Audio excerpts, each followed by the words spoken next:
All right, welcome to this explainer. We are diving straight into a pretty terrifying reality today. Out of the 195 nations on Earth, how exactly did a select few manage to get their hands on the ultimate destructive power? Think about what this means for global security right now. Pretty much every geopolitical headline you read is shadowed by these weapons. And you know, this isn't just a story about cutting-edge science, it's a full-on thriller built on intense paranoia, high-stakes espionage, and ultimate betrayal. Now, it's kind of staggering when you think about it. Only about 5% of the world holds these weapons. Just 10 nations sit in this totally exclusive, world-ending club. And this terrifying journey actually began with a desperate race against Hitler back in 1938. When German scientists first discovered nuclear fission, the shockwaves reached Albert Einstein in the US. He immediately warned the president that a world-ending weapon was now a real possibility. And that single letter basically kicked off the most consequential arms race in human history. So, to make sense of all this, we're going to follow the timeline. We'll cover the exclusive club, the massive leap between fission and fusion technology, allies, betrayals, and spies, the Asian nuclear dominoes, and finally, the outliers and the future. Let's jump into Section 1, the exclusive club. We'll start with the first three pioneers who were totally driven by World War II paranoia and the dawn of the Cold War. The U.S. absolutely struck first in 1945 with the Trinity test in New Mexico, throwing massive resources into the top-secret Manhattan Project. But they fiercely guarded this breakthrough from their World War II ally, the Soviet Union. Feeling intentionally sidelined, the USSR used double agents embedded right inside the Manhattan Project to steal those secrets. They caught up incredibly fast by 1949, which effectively launched the Cold War. And the UK?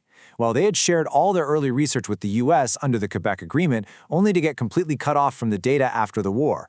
Left totally to fend for themselves, a deeply betrayed UK used their own uranium monopoly to test Operation Hurricane off the coast of Australia in 1952. Which brings us to Section 2, Fission versus Fusion Technology. With three nations now armed, we hit a terrifying scientific turning point where the escalation in power becomes almost unfathomable. First-generation weapons used fission. In simple terms, this is literally splitting heavy atomic nuclei apart to trigger a massive, violent chain reaction of energy. But fusion is the exact opposite. Instead of splitting, you're joining light atoms together. It's literally replicating the intense, superheated process that happens naturally right inside the core of our sun. So, we see this fundamental leap in design, moving from the traditional atom bomb, which relies on splitting, to the second-generation hydrogen bomb, which relies on joining. And here is the absolute kicker for destructive power. A hydrogen fusion bomb is roughly 450 times more powerful than the bomb that devastated Hiroshima. 450 times. This wasn't just a weapons upgrade, it was a completely new era of devastation. Now into Section 3.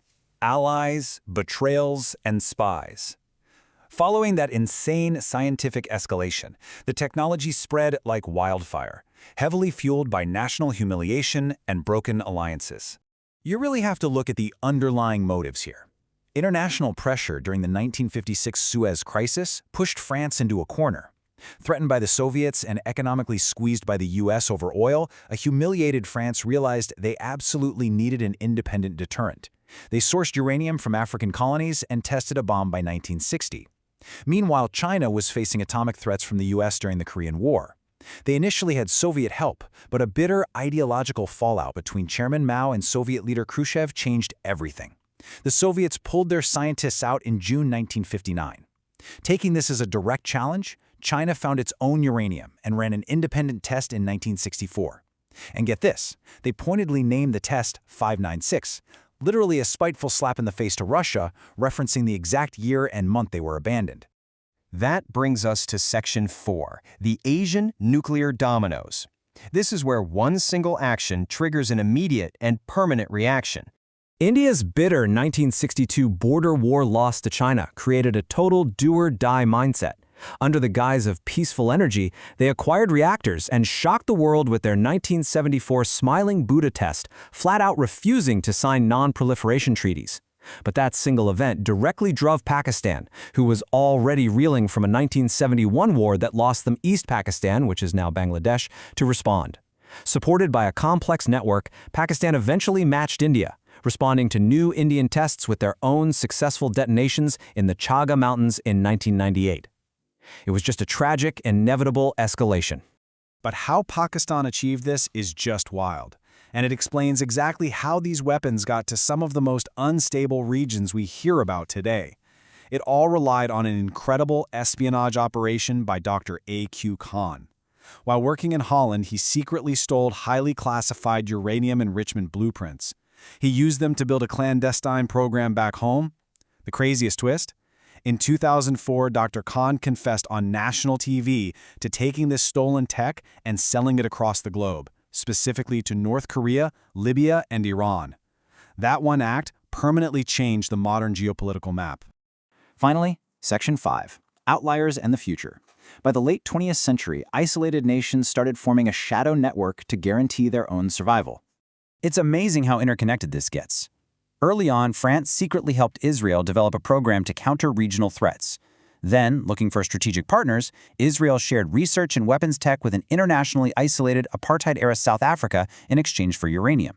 And later on, Pakistan swapped those stolen centrifuge blueprints in exchange for North Korean missile designs. Literally no nation did this entirely alone. We even saw straight-up spy thriller moments surrounding these outliers. For instance, when technician Mordechai Vanunu blew the whistle on Israel's highly classified program in 1986, the Mossad orchestrated an elaborate honey trap to capture him in Europe and drag him back for trial. Yet, in stark contrast to all that secrecy, we also saw something incredibly hopeful. After the fall of the Soviet Union and the end of apartheid in the 1990s, South Africa remarkably became the only nation in human history to voluntarily dismantle its entire nuclear arsenal. And that brings us to the 10th nation, North Korea, who finalized our current list by completely ignoring non-proliferation treaties. After failing to get direct help from the Soviets or the Chinese, they tapped into Pakistan's network and eventually conducted a massive 2009 test. It was so powerful it registered as a 5.0 magnitude earthquake, and it was largely executed just to project strength for their ailing founder Kim Il-sung. So here we are today.